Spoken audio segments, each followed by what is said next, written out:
Thank you, Mr. Chairman. So many things. You put an educator on the Education and Labor Committee. You should see the notes I have in this paper. So I'm going to try to reel myself in so that I don't run down my time.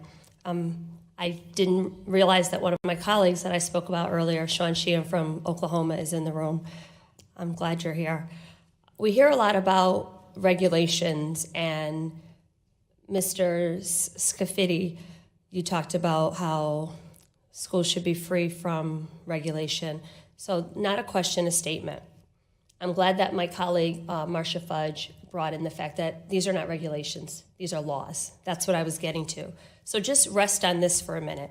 If you had to rank order which laws you would move out of the way so that schools of choice could move along more quickly and move some of the regulations, would it be the laws that provide equitable access to women and girls under Title IX? Would it be the laws that require that we provide equitable access for students and children with disabilities under IDEA or ADA? Which student protections are we willing to gut in order to make these schools a lot more profitable?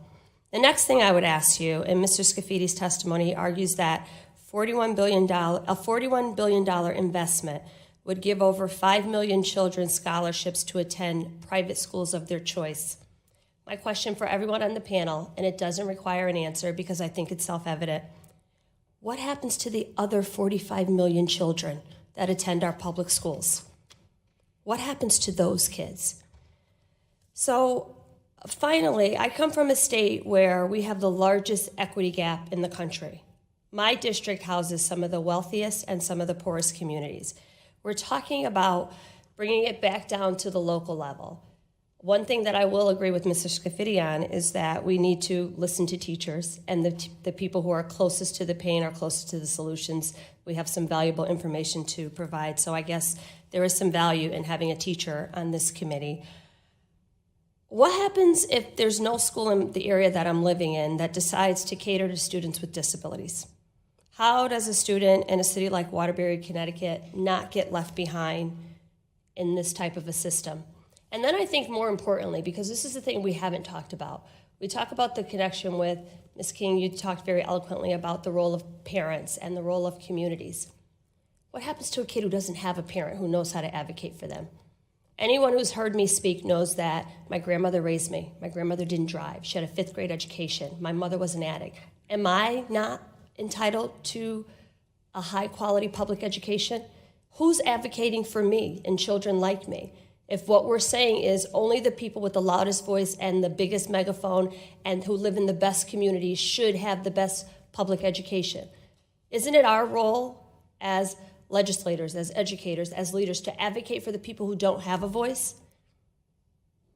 Just yes or no. Yeah. I'm sorry, because I too, Ms. King, am very passionate about this. So as we are talking about these things, I hear everyone talk about the level of respect they have for teachers. Everyone has a teacher in their family. So if we respect teachers and we respect public education, why aren't we looking at it as an investment? And I think the thing that we are all confused about in this room, I agree with my colleague, there is some confusion, but about something very different. The confusion lies in the fact that we are thinking that it's one or the other, pay teachers or improve facilities. I want both. I want both. It's not a trade-off. We're not talking about hire more staff or improve facilities and conditions. I want both. We're talking about this from an economic standpoint and dollars and cents. That's not what education looks like. This is not an economist's problem, and I appreciate what you bring, but if we're looking at it as a business, if we're treating education and schools like corporations, then I would say we also need a $2 trillion bailout. We need for government to save teachers, to save schools. We'd like that bailout. In this last tax plan, the $250 that I used to be able to claim as an educator to offset the thousands of dollars that I spent in my classroom was taken away. So if you truly value education and you truly value teachers, then why are we continuing to take away and saying, but we appreciate you? This is a profession. This is not mission work. We deserve the same rights, protections, benefits, fringe benefits. Don't even let me go there. As every other profession. Mr. Chair, I yield back.